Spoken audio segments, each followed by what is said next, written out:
Hey everyone, welcome back to the channel. My name is Johan and I'm the host of the Save the Popcorn podcast, available on Spotify and Apple Podcasts and wherever you get your podcasts. Today on this channel, I'm going to be talking about the movie Irresistible, directed by Jon Stewart and starring Steve Carell and Rose Byrne. This movie surprised me greatly. I had no idea what I was getting into. I hadn't even seen the trailer.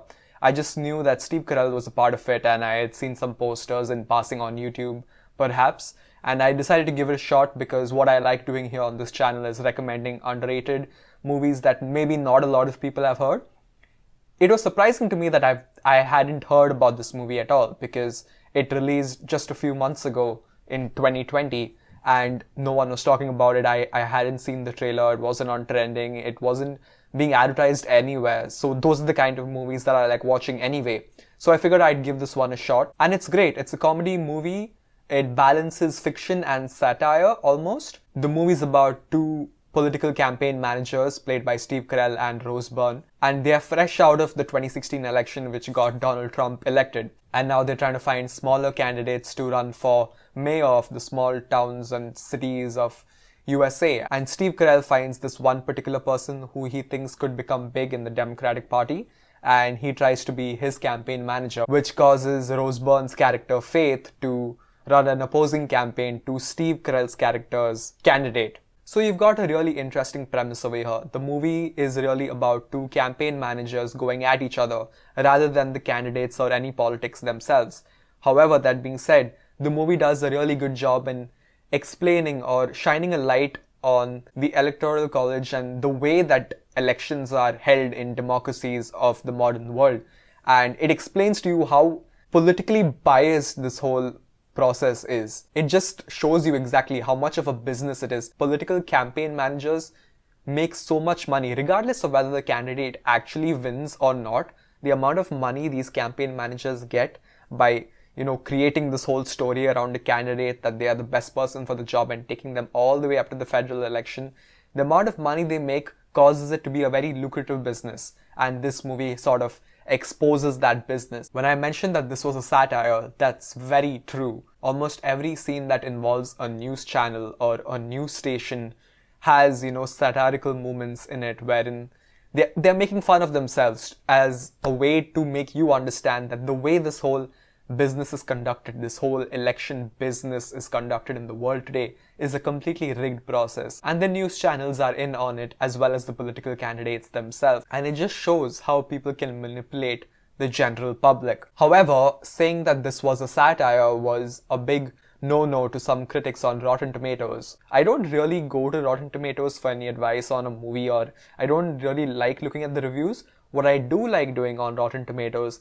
is seeing the polarizing shift between the critics' consensus and the audience consensus. And for this movie, they are on completely opposite sides. I don't remember exactly what the figures were, but it should be up on your screen right about now. I think that people are too harsh on satire and comedy movies in general. People expect them to be this highly produced, large-scale production when it doesn't really need to be. You don't need a huge budget or a huge production company to tell a really good story. Coming to criticisms of the technique in which this movie was produced, I found the camera work kind of weird. What I mean by that is sometimes a lot of the scenes, especially in the beginning of the movie, were shot with a handheld camera. So, the way I'm talking right now, it was shot exactly like this. So when Steve Carell is walking down a flight of stairs or something like that, the camera is a handheld camera and it's following him around.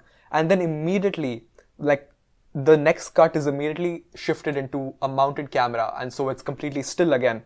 And so it made no sense to me why they were shifting from a handheld camera to a still camera so quickly without any rhyme or reason. It brought me out of the movie for a second, and I don't know why they didn't just stick with one particular type of camera. I don't know what was up with the whole shifting thing. In terms of editing too, I found it kind of weird sometimes. In conversations between two people, there were a lot of zoom ins and zoom outs, like as if they just figured out how to do zoom in and zoom out on their software. And it was kind of weird. It was like every conversation was basically like this. Hi, character A. How's it going? Hi, character B. I'm good. How are you?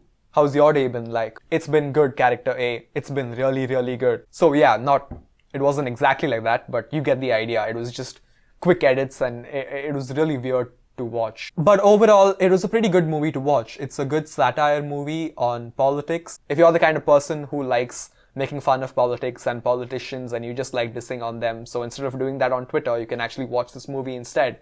You might be entertained for a while. And if you're the kind of person who wants to be educated on the way, the whole election business is actually just a business rather than a service for democracy, then you can actually watch this movie and be educated, I guess. So anyway, that's been my review of Irresistible.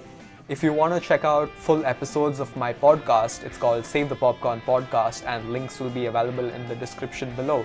I also host a second podcast with my co-host Danish. It's called What's the Scene Podcast. Links to that will also be in the description below. On Save the Popcorn Podcast, however, we talk a lot about different movie styles and TV shows, and there's a guest every episode. So every week you're going to get a new guest and you're going to hear a lot of fascinating stories, and I love doing those episodes. So if you want to check them out, head on over to the link in the description below, and I'll see you again for the next video.